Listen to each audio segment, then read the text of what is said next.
Welcome to So Many Receipts. I'm Shelley Seddon. And I'm Fleur Michelle. And we're two entertainment journos based in Sydney, Australia who love to analyse and talk about all things reality TV and pop culture. In Deep Dive, we go all in on stuff we're dying to know about, plus chats you won't want to miss.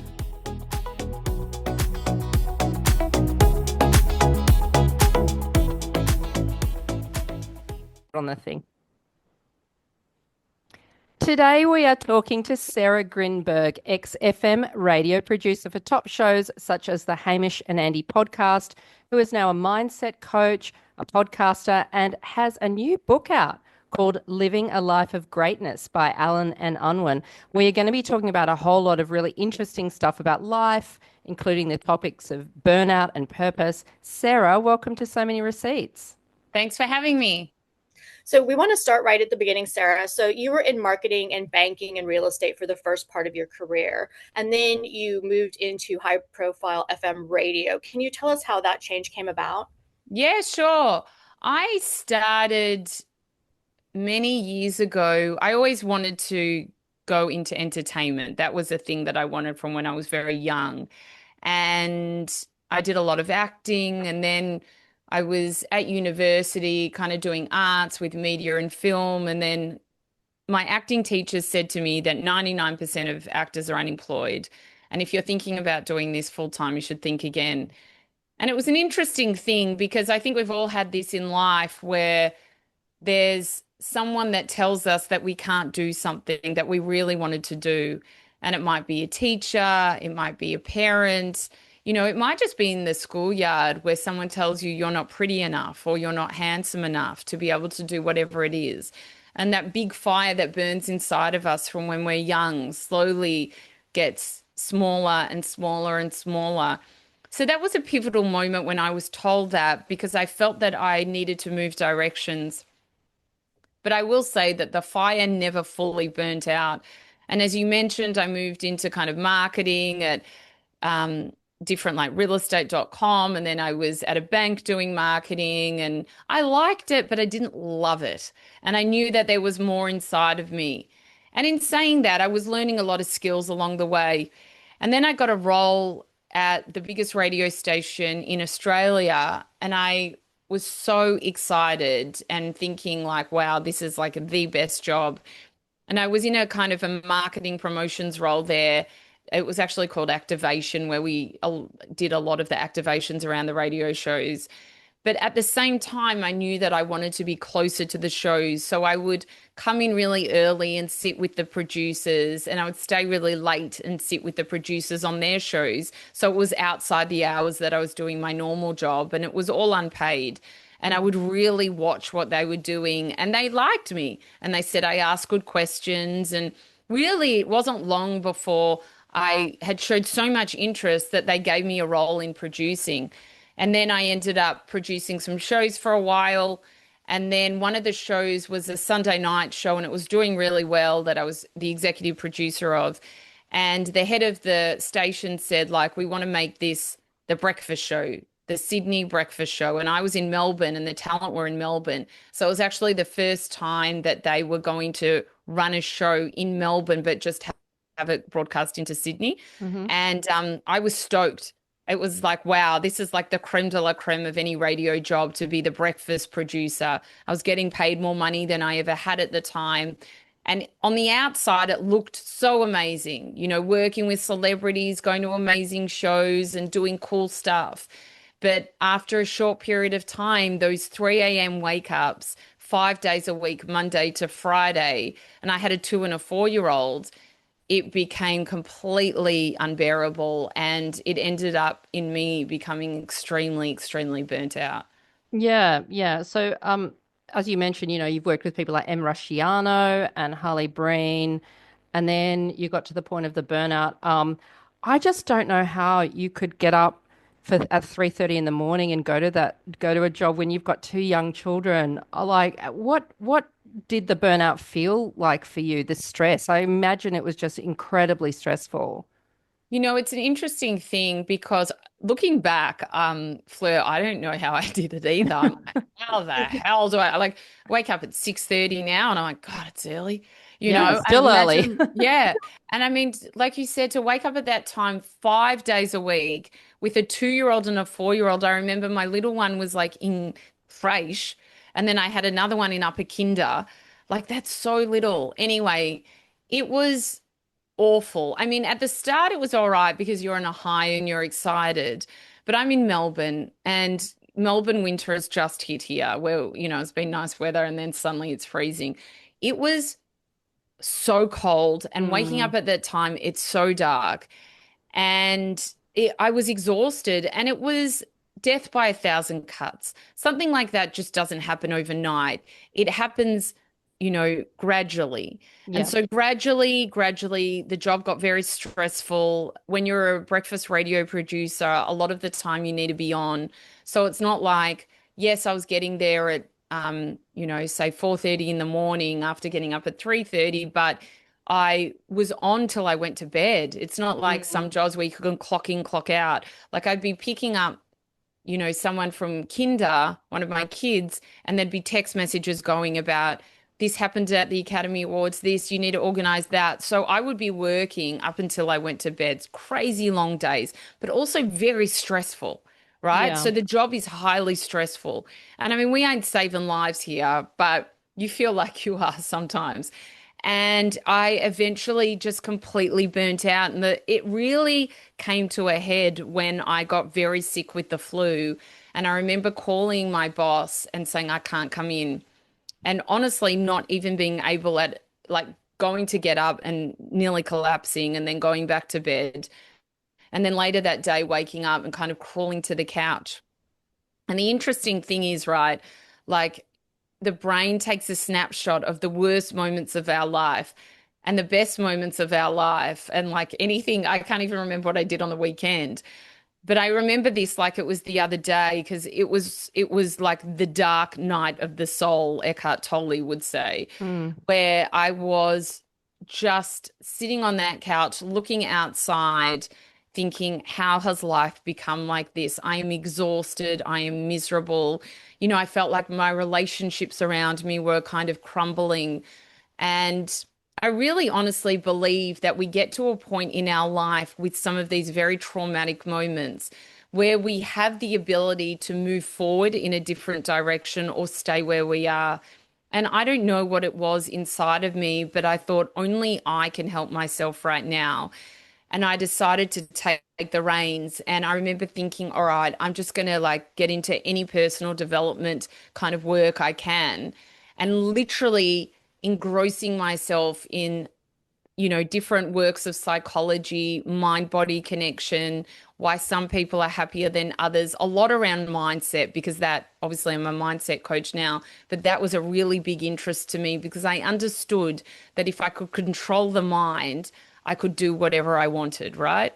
Yeah. And so that led me on a completely different path. And honestly, because I really started embodying everything I was learning, in a very short period of time, my life started to change.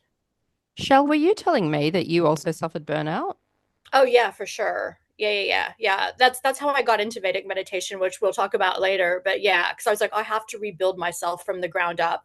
And the very foundation to me was like, I have to start with Vedic meditation and just get quiet and calm my nervous system down because my nervous system is so dysregulated. So for sure. Yeah, and I mean, as a PR, I'm a PR manager now, and I've taken my clients to do segments on many, many top FM radio shows. The producers always seemed to me to be very calm and in control. Were you projecting that image while you were sort of dying on the inside?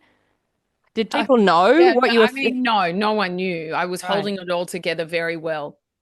I mean, I wasn't going to come to work and be an absolute mess, but also I don't feel like I was a mess. I feel like I was exhausted, but I was, you know, I was holding it together just because I didn't know anything else. I've never been that sort of person to kind of, show it on the exterior, I suppose. But when I reflect back, so much wasn't right. And the thing that I really like when I'm looking back at things that upsets me the most, I was talking about this the other day at a book launch I did in Sydney. And it was also the suffering I put on others, in the sense of my husband had to pick up like he was the one, he has a full-time job, right? He's got his own business. He was driving the kids to creche and kinder every morning. I wasn't there. I was gone. I was getting the kids to bed and he would come home later. I wouldn't see him. There were a couple of days a week I would not see him because I would wake up earlier and go to bed before he was home. So much strain on my mom. She was doing so much for me because I couldn't. I was working, and that I felt so bad about doing that. And I think we all do, right? And I feel so fortunate that I have people who can. A lot of people don't have people that can help them like that. But still, like, they didn't say a word. They were so great. They were so happy to do it. But I knew that it was hard for them too, that my suffering was affecting others because they had to pick up pieces for me when I wasn't there. And, there is a bit of guilt that you hold in that. I mean, they're fine. They don't care. Yeah. But I feel bad. Like, that time was really hard. And, I think this stuff doesn't come up it doesn't come overnight. As I said, it's death by 1,000 cuts. It's gradual until it really hits you. But I will say one thing, any sort of trauma or dark night of the soul, as I said, it is also the awakening for spiritual growth. And that's what I found for me, that if I had my time again, and I say this in all honesty, I would not change a thing. Okay. Everything led me to that point. And even though that time was dark and it was awful, that dark night of the soul, that burnout moment, it changed my life, right? So I have completely shifted everything because of that. And I wouldn't have done that most likely if that hadn't have happened. So tell us a bit about your book, Living a Life of Greatness. Maybe that's what came out of this whole thing for you. And who is the book for? So the book is for anyone that wants to live a life that is better than the one that they are living now, that wants to improve themselves.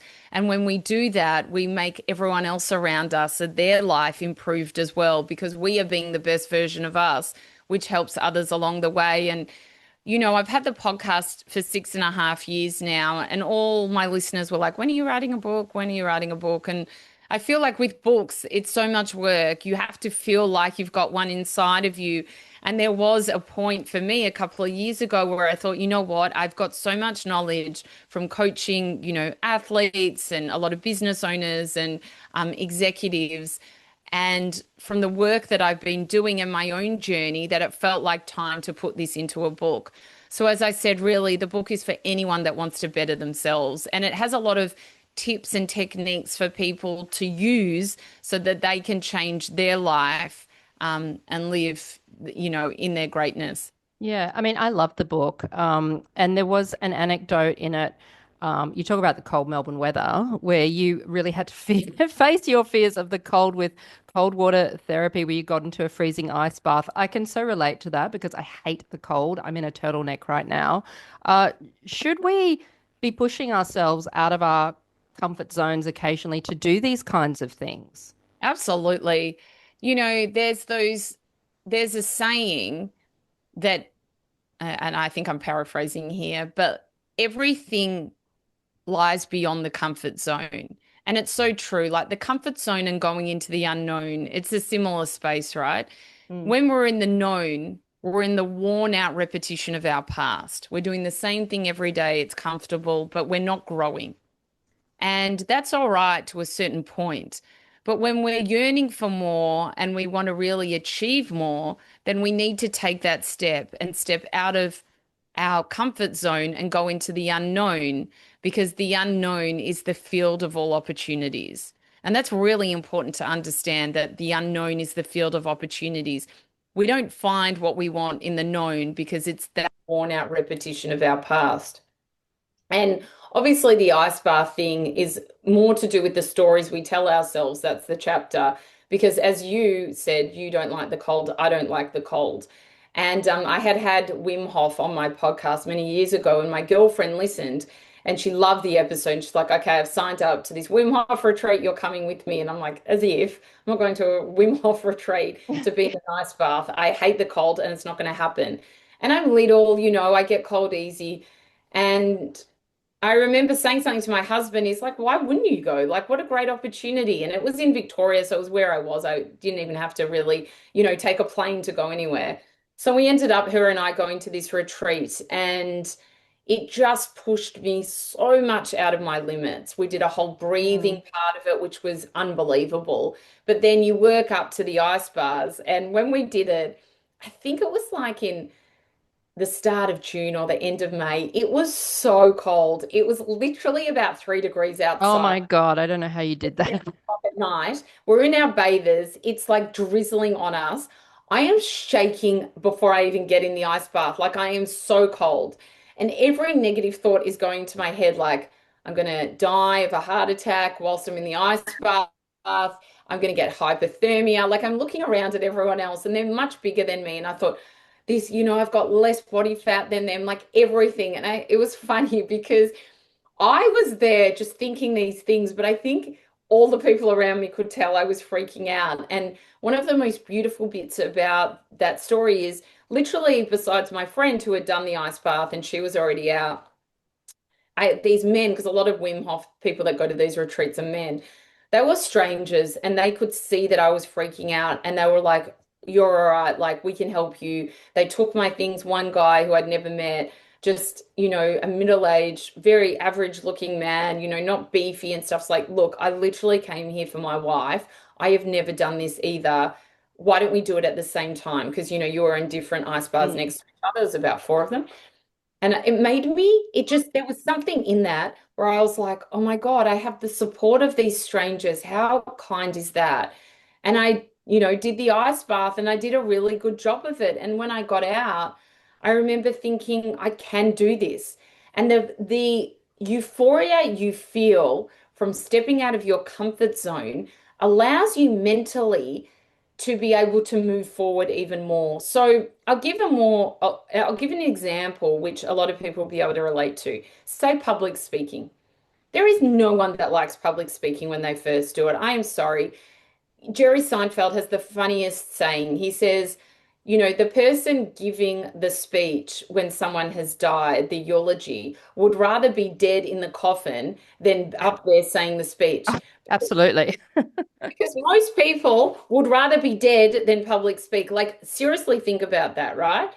And so I remember when I first started public speaking, I was so nervous. I remember holding, like I had everything printed out. I was like shaking so much. I was like, oh my God, this is so embarrassing. People probably can tell my hand shaking. But the more I kept doing it, the better I got at it. Then I moved into keynote speaking, had no notes, and became unbelievable at it, right? And what happens? It's repetition. When I talk to a lot of my clients who are sports players for mindset, no sports player becomes an overnight success. What do? Repetition. The basketball guys, they keep doing basketball. They're practicing every day. So this is like anything you want to get better at. You have to practice, right? And when we practice, we're able to push ourselves outside of our comfort zone. But the will to want to do it needs to be stronger than the fear. And so if you had to boil it down into like the top 3 tips for living a life of greatness, like meditation, ice baths, what are the top 3 things that you would suggest? Well, the number one thing, and my specialty, is mindset, right? If you have a mind that is out of control, you're not going to be able to do anything, right? You need to be able to control your mind. And I have a chapter in the book about conscious awareness because it's so important. And the idea, like people might be thinking, what is conscious awareness? Why this is one of the first chapters in the book is because if we're not conscious of the thoughts we're thinking, the words we're saying, or our actions, we can't change anything, right? So for change to occur, you need to change. If you want change in your life, there has to be change that you make. And the first thing is to watch what your thoughts are doing. Because if you have negative self-talk, or if you have a mind that's running wild, then you're not going to be able to lead the life that you want. And I'll give you just a technique now quickly so people can use it. If you have a negative thought that comes up, You can't do anything to change that thought once it's been, come up, but you can replace it. So I say to people this, have that positive feeling thought already in your mind. It might be a holiday destination, your partner, your dog, a best friend, whatever it is that brings you joy, know what it is so you've got it. So say, for example, it might be your dog. You know already that if that negative thought comes up, you're going to automatically think of your dog. You might need to do this 30 to 40 times a day. Think of the dog every single time. But we know now through neuroscience that the brain is able to change itself up until the day we die, right? So this is neuroplasticity. We can rewire our brain from negative to positive, but we have to be consciously aware of the thoughts that are coming up. So that's conscious awareness. It's a lot deeper than that. As again, it's the self-talk, making sure that you're not saying negative things to yourself, also what you're saying to others and your actions. Another big thing is that you mentioned earlier, Shelley, is meditation. Meditation for me was absolutely life-changing. And obviously, as I said, I'm a mindset coach. I coach a lot of people about learning meditation. And every person will come to me and say, I cannot meditate. I have tried it. I've got a monkey mind, which means that the mind is going out of control. And I say this, everyone thinks that when they first meditate. And again, like I spoke about earlier, it takes practice, like with being consciously aware, like going to do public speaking. All of these things take practice. Meditation takes practice. There are so many meditations out there. You mentioned you did Vedic. I've studied Vedic too.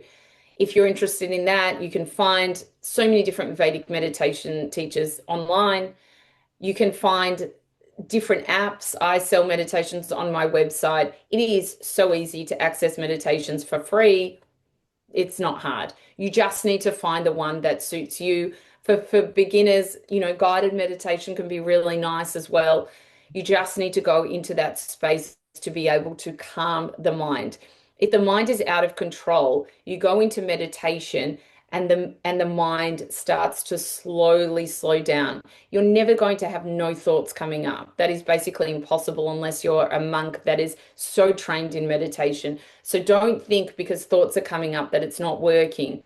It's just slowing the brain waves down and making the thoughts less and less. And you have the anchor of the breath or the mantra or the guided meditation to be able to focus on. So then the thoughts are not running wild. And why meditation is so important is also in your eyes open life. So yes, you get into the beautiful state with your eyes closed, but what happens when your eyes are open is that when something happens in life, which is inevitable, something negative, or someone says something to you, instead of reacting like you usually would, when you've done meditation, you have that time to think about it. You have that time to think about, I'm not going to send that email that's so direct.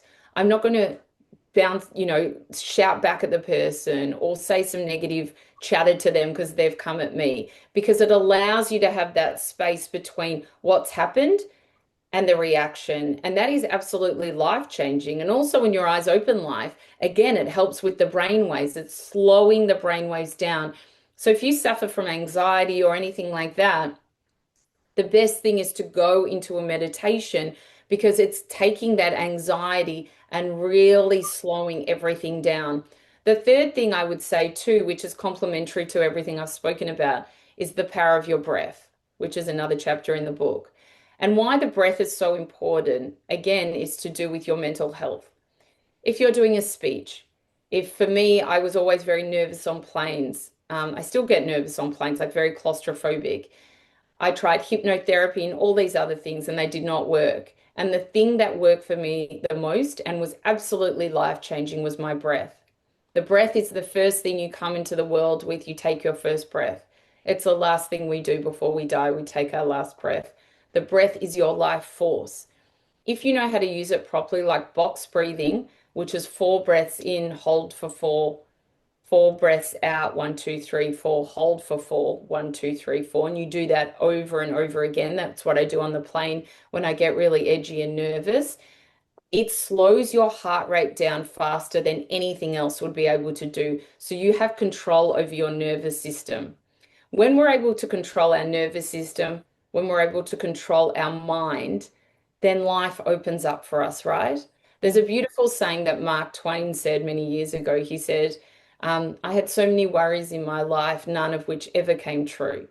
And a lot of the time, and for me, my problem was that I worried so much. So it was not like the external world was doing anything, it was my internal world that was going out of control. And when I was able to get a hold of my internal world, which I talk about in the book and give tips on, then I could control everything.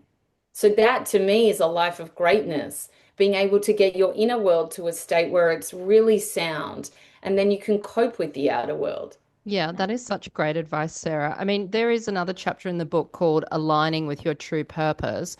But what if you don't know what your true purpose is? Because a lot of people don't.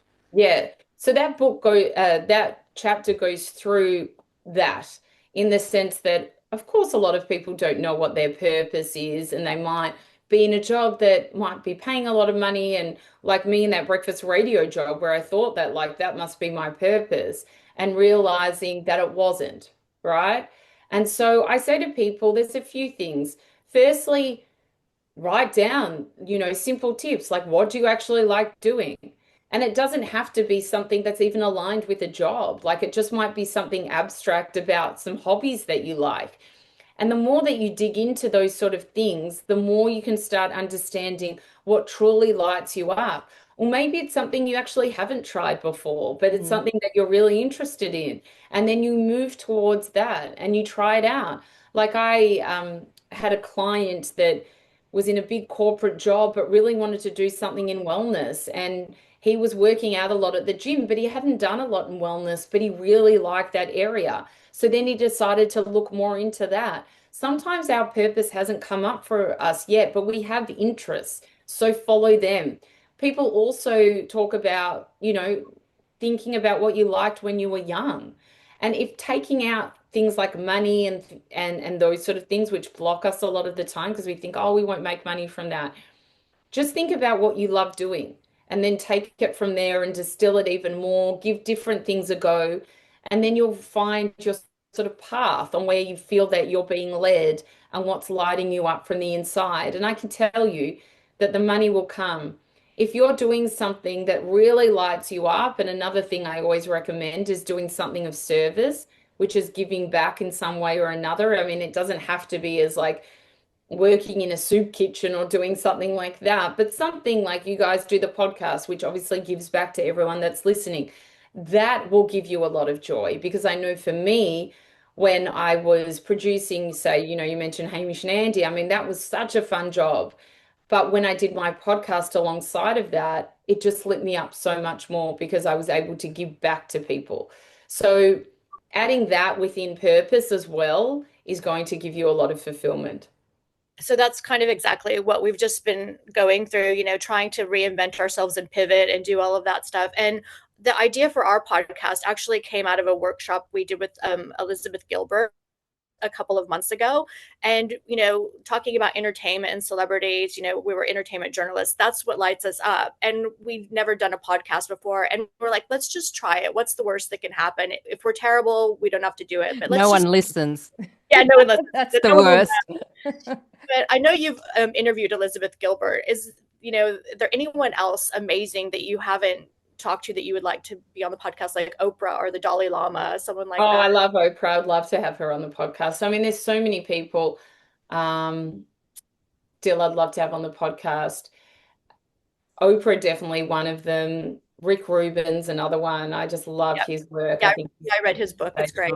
Yeah, Nick Cave is another one who I just love. I think he's got such an interesting story. Yeah, any of them I would love to have on the podcast.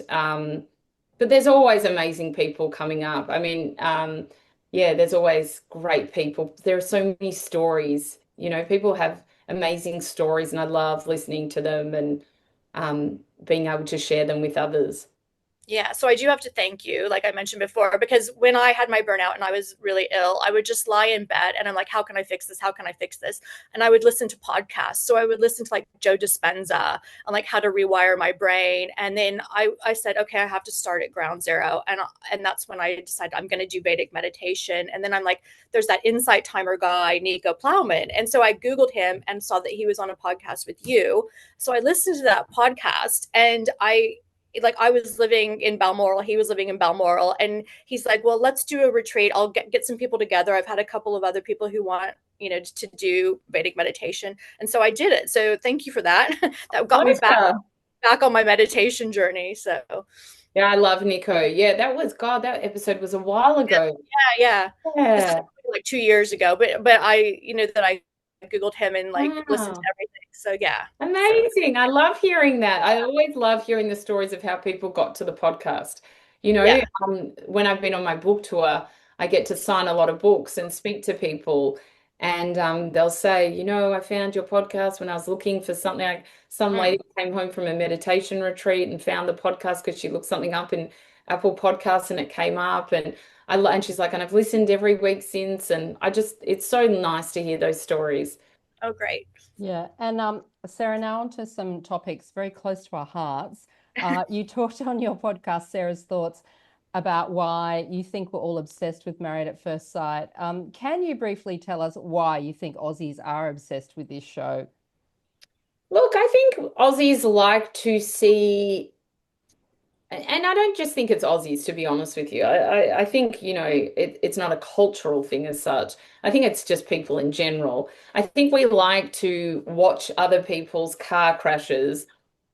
And sometimes it allows us to dissociate with our own, right? So it's easier to look at other people's lives and go, oh my God, that looks terrible, and then maybe chat about it and all that kind of stuff, rather than look within. Um, and I think that's something that we do a lot of rather than the opposite, where we should be kind of sitting still with ourselves and really looking at how we can better ourselves. I think people use things as a band-aid, right? Because it's easier to do that and watch something with no depth, really, because that's going to take away any of the dramas or things that we're feeling inside. And in saying that, it's an entertaining show and people like that, and I get all that. But I think that we also need to inquire as to why we like watching negative things happen to people sometimes too. Yeah. I always find it strange that people go onto those shows, to be honest with you. And I think as the shows get further and further along, like sometimes they're actors now and just people that want to get into entertainment. And, I think the actual reality of the show is not really there. It's a lot just staged, really. So you have to be mindful of all those things too. It's like, what are you watching? These could just be actors. It may as well not even be called reality TV. It may just be made up. So you have to be very wary of that stuff, I would say. Yeah, and I know this sounds terrible, but I think that sometimes I like watching people fight on these reality shows because I look at it and think, well, at least that's not me, which is horrible to be comforted by someone else's misery. But I do think a lot of people think that. And also for me, because I have thought about this quite deeply since we started the podcast, I actually like seeing these confrontations and fights because, funnily enough, I am not into confrontation myself. So I like watching how other people manage those fights. I didn't grow up hearing a lot of fights and so forth. I didn't have brothers and sisters. So actually, I just like being a fly on the wall, which I don't know what that says about me, but I do kind of think it's quite psychological, really, when I watch these things. I do really enjoy them. Yeah. Well, I think like I said, it's a very voyeuristic, right? Mm. But the more that I kind of get into, not more, I'm very into this kind of personal development work, the more I don't watch TV, to be honest with you, because it doesn't really have anything that's fulfilling in it. And I think we have to be careful when it comes to media and different shows like that.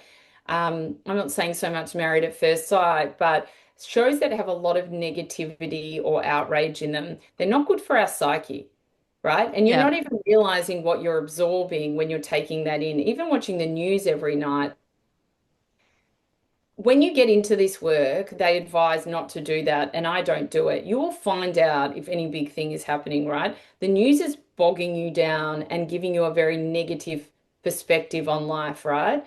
It's like people that listen to AM radio the whole time. I know this because my parents listen to it, and there's like so much fear around it, and they're like, "Oh my God, this is happening, and this and this and this," and their whole life becomes very fearful because of what they're ingesting.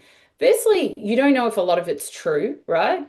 It's sensationalized. And I feel like a lot of these shows are like that too. They're very full on. They're very sensationalized. Your nervous system's like, that's not some we shouldn't be living in that state, right? And I'm not trying to be namaste, but I'm looking after people's mindset and their nervous system. And so I wouldn't recommend kind of spending a lot of time in those shows just because it'd be like watching, horror movies the whole time or something like Mm. that. It's not good for you. It's not good for your psyche, right? So you don't want to be always thinking about everyone's going to cheat on you. Everyone's this, people are saying horrible things behind each other's back. Like, I don't know, that's not the world I would really want to live in. And that's why I think you have to just be very conscious of what you're taking in when you're watching those shows. We watch up to 8 of these shows a week. I think we need to go and meditate more, just to balance balance it out. And speaking of another show, you also did an episode about Meghan Markle, who got a lot of mixed reactions to her show with Love Meghan, and your pod was about why do people love to criticize her so much? Why do you think that is? I think people like to criticize her because, we like to tear people down sometimes. And I'm not saying everything she does is right or anything like that. Again, I'm just saying it's more a general thing. Why do we feel the need to tear people down? I don't think it's not nice, right? And that's really the fundamental truth of it. And this could be just someone we know in our own circles. It's not nice to say bad words about people. Full stop. Mhm. Really, it's not. There's one thing to, give someone feedback or yeah, allow them to grow through suggestions or something like that. That's completely separate. When we're laying into people, it's not nice. There's no other way to say it. And you know what? I really believe in what you put out comes back to you. So if you're laying into people, don't feel like it ain't going to happen to you because it will. And when I talk to people a lot about gossip, I say the same thing. In psychology, they call it the triangulation theory. If someone comes to you and they're gossiping about someone and it's not nice, and you gossip back, there is a 90% chance that person will go out of that meeting with you and gossip about you at some stage. But if you make the conscious decision to not gossip, then no gossipers are going to want to talk to you because you ain't gossiping back. So gossipy people don't want to talk to someone that's not gossiping back. Then you'll find a whole other group of people in your life that don't say bad words about people. And I mean, the way that I live my life, I would rather be with those people than the gossip people. I made a real change in my life from where I was. I talked about the dark night of the soul to where I am now. And a lot of that came out of what I was saying to people. If I was talking about people or not being kind, I made a huge shift to not do that anymore because it's not nice. And can I tell you, my whole life changed in the most magical way. So saying something mean about Meghan Markle or saying something mean about whoever it is, it's not nice. There should be other things that you feel like you can talk about with people that are actually going to uplift rather than things that are going to bring people down. And I think really that's where it comes down to. So I know you mentioned you don't watch a lot of TV, but is there anything that is positive that you do watch? I know you did before we came on. You talked about The Handmaid's Tale. Like, is there anything that you watched that you actually couldn't? I mean, I do like The Handmaid's Tale. It's a bit doom and gloom, but it's I was going to say it's not very positive. But it's actually a beautiful story within it, right? So there's these love stories and these stories about friendship and the triumph of the women, about good over evil. It's actually a very beautiful series. The way it's shot is so beautiful. So there is like a lot of great messaging within that. I mean, I watch a lot of like Netflix shows and things like that, like light-hearted kind of shows, but I really do not watch TV, to be honest with you. But as I said, if there are any, I mean, I like, this is really going out there. There's this documentary and it's like 20 minutes and it's on Netflix and it's about a beautiful teacher called Ram Dass who passed away many years ago. And it's called Coming Home. And it is one of the most beautiful documentaries I've ever watched. I highly recommend that. There is so much great stuff that is out there, but I spend my time, listening to podcasts or music or things like audiobooks and things like that that will like uplift me and enable me to be a better person. Yeah. So let me ask you, if you're stranded on a desert island and you can take two people with you from the self-help world, what two people are you bringing? That's such a great question. Can they be dead? Yeah, for sure. Oh, great. One of them would be Wayne Dyer because I just love his stuff. And I think another one would be Ram Dass. They're both dead, who was an amazing, amazing teacher. Amazing. Yeah. What about living? Living, I would take, let me think. God, I've met so many of them. Living, maybe Andrew Huberman. He's so interesting. And another girl that I just interviewed who I love called Stacey Sims, because she'd be able to get us through being on the desert island because she knows about longevity. So what is next for you? Are you writing more books, public speaking tour, coaching, more podcasting? I mean, I'm always doing the coaching and public speaking. There's probably going to be more touring. I'm sure a book will come at some stage as well. So and obviously the podcast is always, always being recorded. So just more of that kind of stuff for the moment. Oh, well, Sarah, it has been such a pleasure talking to you. We loved your new book, Living a Life of Greatness by Sarah Grynberg by Allen and Unwin. Order it now. It's in all bookstores. Thank you so much for coming on So Many Receipts. Thank you for having me.